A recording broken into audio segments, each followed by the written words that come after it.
Hello everyone and welcome to the fourth edition of Observe Now's Digital Bharat Summit powered by Omnisa. And with us we have Dr. Sanjeev Padjoshi, IPS, DG and Chairman and MD of Housing and Construction Government of Kerala. Hi sir, how was your experience in today's summit? Namaskar. Really, one of the learning points for everybody. Even I said that I am a learner in my discourse. And actually, ऐसे ही platform होना चाहिए so that discussion हो, ideas हो, कुछ नया suggestion हो. और India is a big country, federal structure है, different languages, regions, different people का एक कॉम्बिनेशन है, unity in diversity. But still उसको टैकल करने के लिए technology is one of the solution. And अभी प्रेजेंट आई टोल्ड कि इंटीग्रेशन हो रहा है, एग्रीगेशन हो रहा है.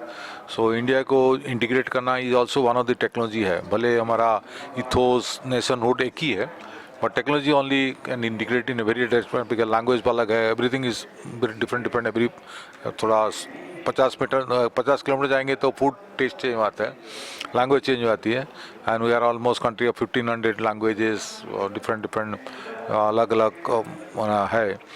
That one thing is I appreciate कि नाउ टेक्नोलॉजी में जो पावर है वो दूसरा पहले वो बहुत कम था.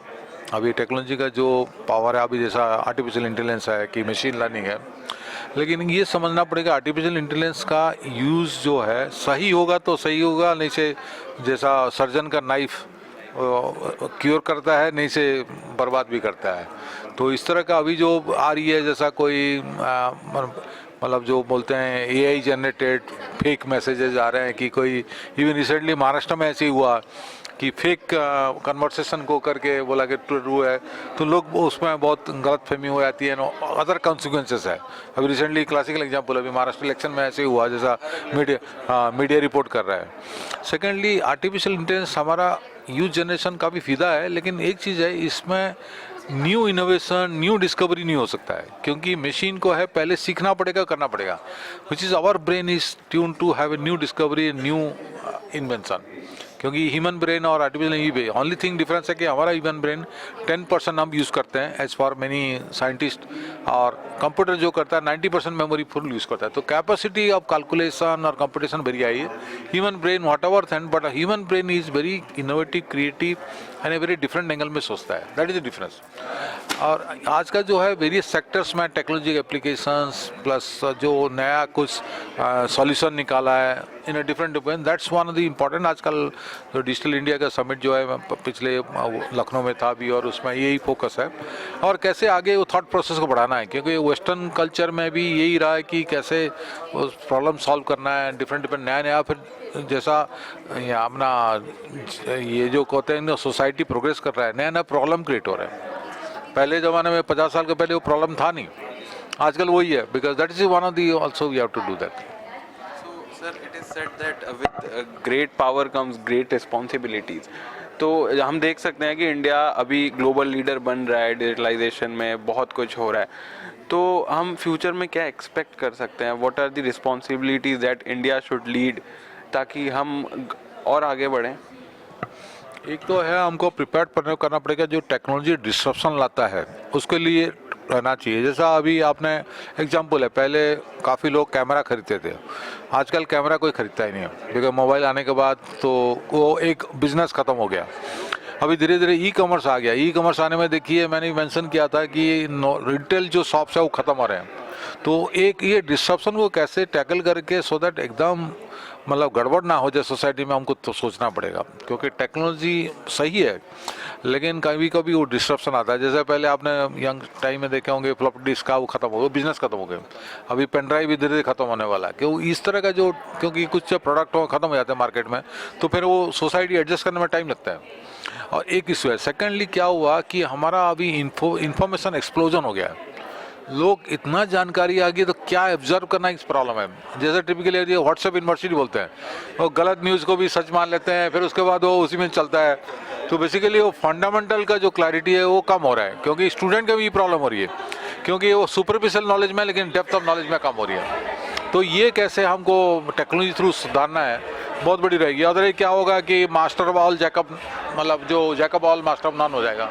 और उसमें एक्चुअली क्या होगा, नहीं सोसाइटी में रिसर्च की डेवलपमेंट कम हो जाएगी, खाली वो सर्विस ओरिएंटेड थोड़ा रहेगा, लेकिन वो एक्चुअली जो सोसाइटी के जो बेस है, जो बेसिकली आपने जो बोला विश्वगुरु, बेसिकली जब तक आप फंडामेंटल जो आपका बुनियाद ठीक नहीं होगा तो आगे बढ़ना मुश्किल हो जाएगा।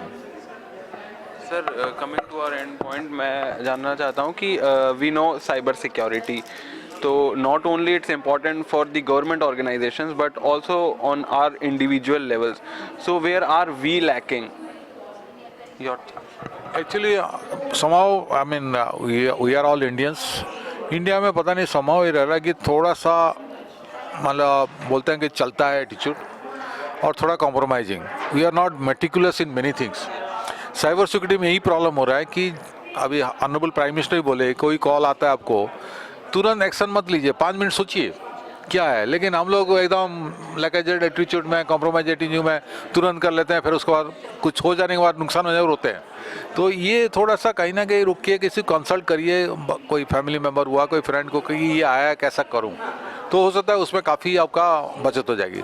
और साइबर फ्रॉड में मैं 3 एस्पेक्ट सोच रहा हूँ। एक तो डराते हैं, एक तो प्रलोभन देते हैं, और बड़ा स्टूपिडिटी को एक्सप्लॉइट करते हैं। कुछ लोग बहुत स्टूपिड होते हैं, मतलब कुछ भी कहें वो विश्वास करके वो उसको मान जाता है। तो ये डरना क्यों? आप सपोज अंदर में कोई गलत नहीं की हो, कि गिल्टी कॉन्शियस नहीं है, वो डरना क्यों? फिर प्रलोभन इतना क्यों कि आपका पैसा कमाई में लोभ करो, लेकिन दूसरों को पैसा में लोभ करना क्या है? तो उसी में फंस जाते हैं, ट्रैप हो जाते हैं। फिर उसके बाद वो उसको एग्जिट करने और भी ट्रैप होते हैं, फिर वो नुकसान होता है। और डेफिनेटली जो इतना स्टूपिडिटी आजकल, इतना अवेयरनेस है, गूगल सर्च कर लीजिए, कुछ भी कर लीजिए, वो पता चल जाए भाई क्या है। आपको थोड़ा सा मतलब कॉमन सेंस हो तो भी हो सकता है कि उसको प्रिवेंट कर सकते हैं, लेकिन पता नहीं, कॉमन सेंस इज अनकॉमन। और ये मतलब गरीब आदमी नहीं फंसता है, ये मोस्टली अमीरों, पढ़े लिखे फंस रहे हैं। गरीब आदमी मैं ऑब्जर्व किया हूँ तो गाली देते हैं, भाई क्यों फ़ोन कर रहा है बोलते मैं, क्यों ऐसा हमको डिस्टर्ब करने की जरूरत नहीं है। तो ये साइबर सिक्योरिटी, और ऑब्वियसली सिस्टम में साइबर सिक्योरिटी इंप्लीमेंट करना है। एआई उसके लिए काफ़ी मदद करेगी। कॉल कहाँ से आ रहा है एआई आपको बता देगा, फ्लैश मैसेज भाई आजकल आ रहे हैं धीरे धीरे। मैं देख रहा हूँ कि ये मोबाइल सर्विस प्रोवाइडर, आपका कुछ कॉल आता तो लाइकली टू बी स्पैम, हाँ, देन दैट इवन ईमेल में आज कर रहा है वो स्पैम पोर्टल पे चले जाता है, so that you can check. तो ये एआई का भी फायदा होगा, टेक्नोलॉजी फायदा होगा, लेकिन फिर भी individual behaviour is very important. आप खुद ही आप बैल मुझे मार करेंगे तो फिर बचाने वाला कोई नहीं है। इवन सिस्टम एनफोर्समेंट एजेंसी भी, मैं आज बोला, क्योंकि साइबर क्राइम होता है स्प्लिट सेकंड में हो रही है उसका ट्रांजेक्शन, और रेस्पॉन्स है घंटे के बाद, क्योंकि सिस्टम ऐसी है। क्योंकि उसको तो स्प्लिट से रात को 2 बजे हुआ तो जाके आपको कहीं पुलिस स्टेशन भी जाके रिपोर्ट करना आपको घंटा भर लग जाएगा। हाँ, वो तो टाइम, बिकॉज वो लॉ प्रोसीजर है, आप क्या उसमें तो चेंज करना इट्स नॉट पॉसिबल। बट आपने खुद को, जैसा ऑनरेबल प्राइम मिनिस्टर बोले कि सोचिए, 5 मिनट सोच लीजिए क्या हुआ है, किसी को कंसल्ट कर लीजिए। इस तरह का होने से थोड़ा बहुत काफ़ी हो सकता है। और जितना आप नहीं करेंगे, साइबर फ्रॉडस्टर बहुत कमा रहे हैं, बिकॉज 1 लाख में भी एक बंदा मिल गया और चुना लगा दिया 10 लाख का, they made a really windfall. So लगे रहेंगे। whether it's India or around the globe, मतलब awareness is the factor। नहीं, ये अक्रॉस ग्लोब है, बात सही है, लेकिन चक्कर है आप दूसरे कॉम्पिट करके फायदा नहीं है कि ये स्टैटिस्टिकल लीजिए मेरा 1000 हुआ, वहाँ पे 200,000 कोई बात, नुकसान तो हो रहे हैं, नुकसान हो रहे हैं। फिर ये क्वांटम का भी है, ये न्यूमेरिकल स्टैटिस्टिक्स कोई फायदा नहीं है, क्योंकि अभी रिसेंटली पेपर में देते देखें किसी को करोड़ चला गया, किसी को 15 लाख चला गया। ये जो क्वांटम में प्रॉब्लम हो रही है, पहले 10 रुपया होता तो फर्क पड़ता है, लेकिन अभी क्वांटम में प्रॉब्लम हो रही है, लोग एकदम करोड़ों रुपये में ठगाई हो रही है, और फिर वो रिकवर करना इतना ईजी नहीं है, क्योंकि जो करोड़ों ले रहा है ही also knows the how to spend it. वो तुरंत खर्चा कर लेता है, कोई प्रॉपर्टी खरीद लेता हुआ, कोई गाड़ी खरीद लेता, फिर उसको क्या रिकवरी करेंगे, कैश में रिकवरी होता नहीं है। तो ये बहुत बड़ा इशू अभी है। थैंक यू सर, इस पे बात करेंगे तो करते ही रह जाएंगे हम। It was an honour having you, thank you very much to meet you. Same है।